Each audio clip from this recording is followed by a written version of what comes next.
What's up, y'all? We are back with another quick tutorial, and today I'm going to show you how to install a wig on a client that is extremely too small.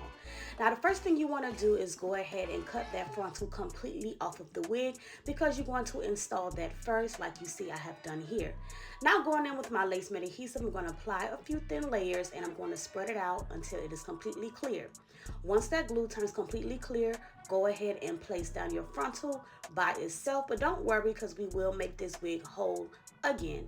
But for right now, I'm just going to go ahead and place that frontal and blow dry it and hot comb that in and tie it down with the melt band.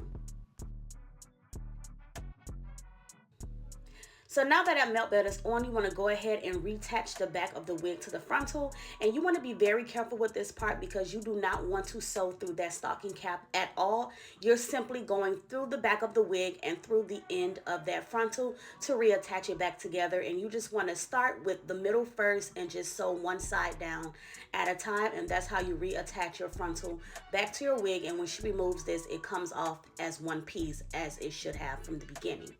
Now that we have done reattaching that, let's go ahead and cut off the extra lace and just show y'all that with this method you can save your appointment in your client's day, because this is an issue that happens a lot where wigs are sometimes too small.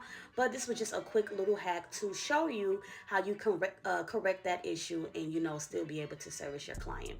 But stay tuned for the rest of the look, because we did like a 3 braided look and she ended up loving her hair and going home satisfied. Bye, y'all.